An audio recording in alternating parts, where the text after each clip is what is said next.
شاندار قسم کی مزید 11,000 اینٹوں کی ضرورت تھی۔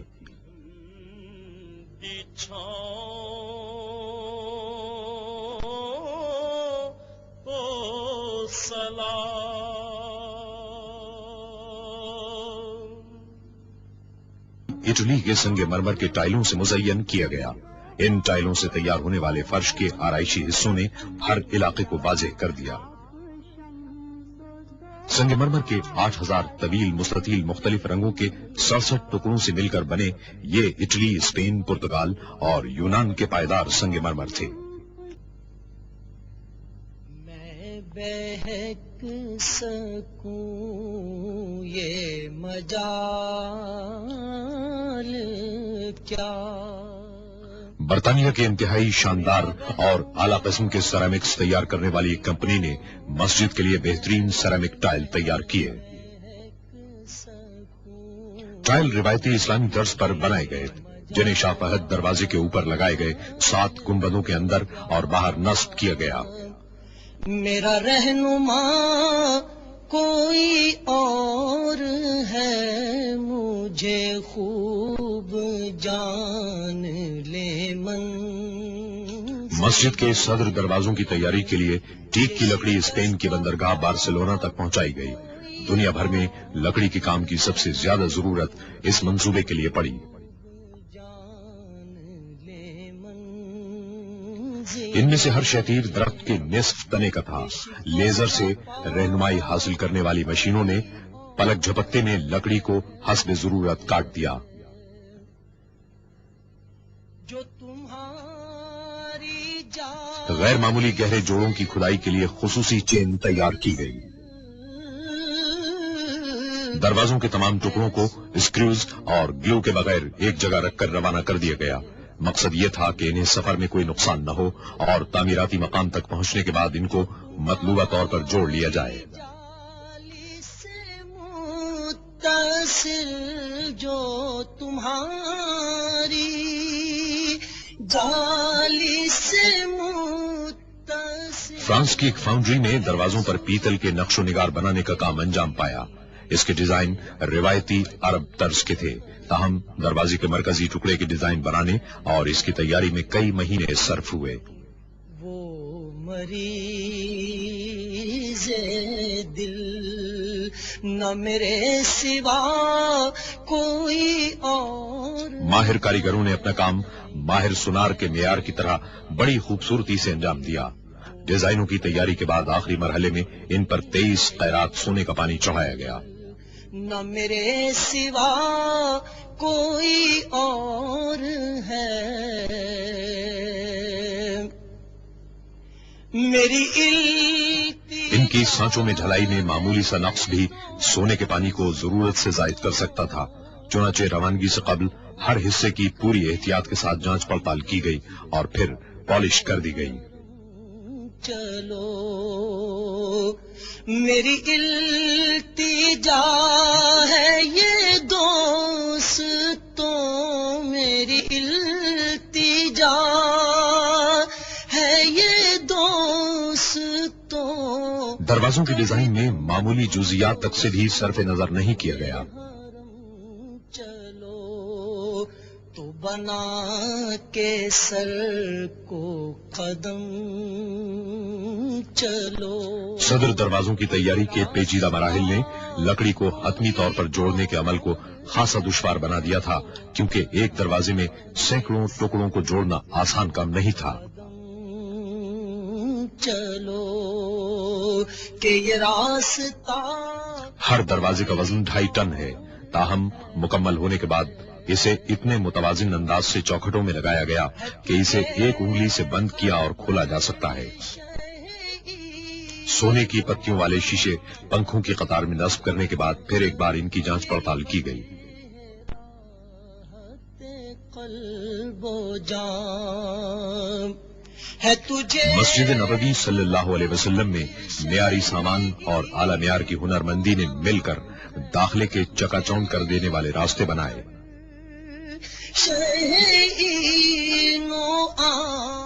شہر سے باہر پانی کو ٹھنڈا رکھنے کے پلانٹ سے مدینہ منورہ تک 7 کلومیٹر طویل سرنگ تعمیر کی گئی۔ سرنگ دوسرے رنگ روڈ اور شہر کے مرکزی حصے کی جانب وادی عقیق کے نیچے سے گزرتی ہے. اس کے بعد بناکا انڈر پاس کے نیچے کار پارکنگ اور مسجد کے تہخانے کا رخ کرتی ہے. اس سفر میں 1.5 گھنٹہ صرف ہوتا ہے.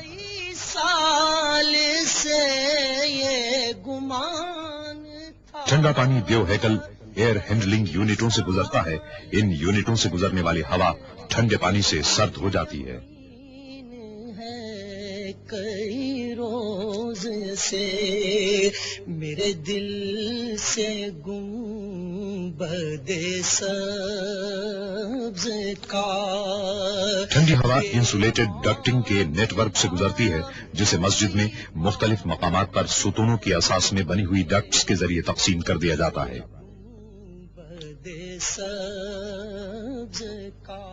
ایئر کنڈیشننگ کا نظام سرکتے گنبدوں سے ہم آہنگ کیا گیا ہے. ان گنبدوں کو مسجد کے درجہ حرارت کو ایک سطح پر رکھنے کی غرض سے کھولا اور بند کیا جا سکتا ہے. وہ حبیب رب کریم ہے. مسجد نبوی صلی اللہ علیہ وسلم میں پہلی سعودی توسیع کے زمانے کے صحن اتنے بڑے تھے کہ انہیں سرکتے گنبدوں سے ڈھانکنا مشکل تھا. اس کا ایک حل تلاش کیا جانا تھا تاکہ نمازیوں کو شدید گرمی کی تپش سے بچایا جا سکے. اس مقصد کو ہر صحن میں مکمل طور پر میکنائز 6 چھتریاں نصب کر کے حاصل کیا گیا. اتنے بڑے پیمانے پر اس قسم کی چھتریوں کا استعمال کبھی نہ ہوا تھا. فکر ہے میری آپ کی انہیں چاہتا کوئی اور ہے انہیں فکر ہے. چھتریوں کے ستون اندرونی ساخت کے مطابق بنائے گئے. انہیں ایئر کنڈیشننگ نظام سے منسلک کر دیا گیا اور سنگ مرمر نصب کر دیے گئے. ان میں نئی عمارت کے ستونوں کی طرح پیتل کی آرائشی اشیاء لگا دی گئیں.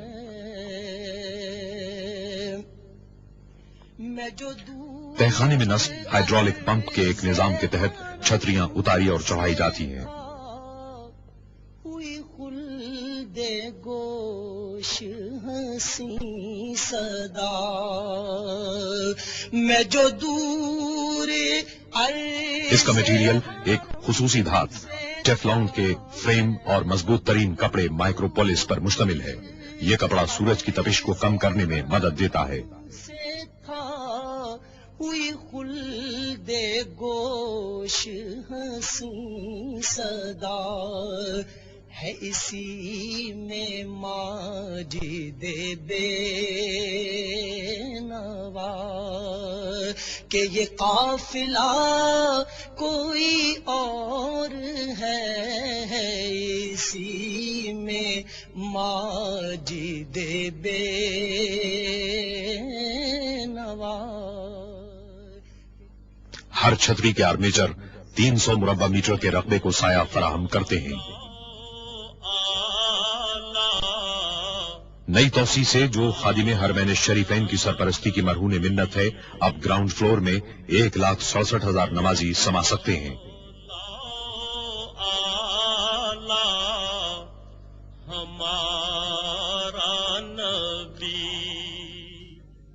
متحرک سیڑھیوں یا ایسکیلیٹر سے لوگوں کی چھت کے علاقے میں آسان رسائی ممکن ہوئی جہاں مزید 90,000 نمازیوں کی گنجائش ہے.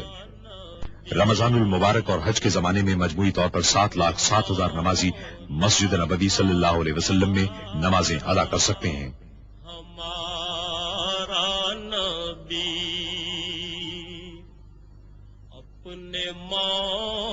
نمازیوں کی سلامتی کے لیے پوری مسجد میں خود کار سیکورٹی سسٹم نصب کیا گیا ہے.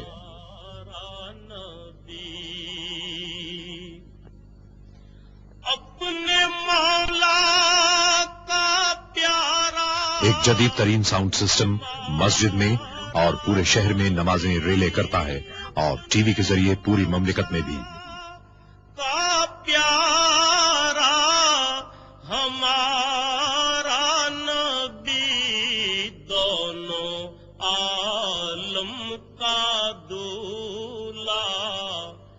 گرینائٹ سنگ مرمر اور مصنوعی پتھر مل کر شان و شوکت اور عظمت کا گہرا تاثر قائم کرتے ہیں. ہمارا مسجد نبوی صلی اللہ علیہ وسلم کے توسیعی حصے کا حسن اور دلکشی تعمیر کے آخری مرحلوں میں دیکھی گئی۔ اس کی تعمیر میں بہترین مہارت، ہنرمندی اور مثالی کاریگری کے حصول میں کوئی کسر نہیں چھوڑی گئی۔ دنیا بھر سے اعلیٰ ترین اور انتہائی مہنگے سامان اور ٹیکنالوجی کے حصول میں بھی کسی قسم کی کمی نہیں چھوڑی گئی۔ اللہ تعالیٰ کی بزرگی اور پاکی بیان کرنے کی غرض سے اور حضور اکرم صلی اللہ علیہ وسلم کی خدمت اقدس میں زمین کے خزانوں کو اسلامی فن تعمیر کی روایت کے خزانوں میں تبدیل کر دیا گیا۔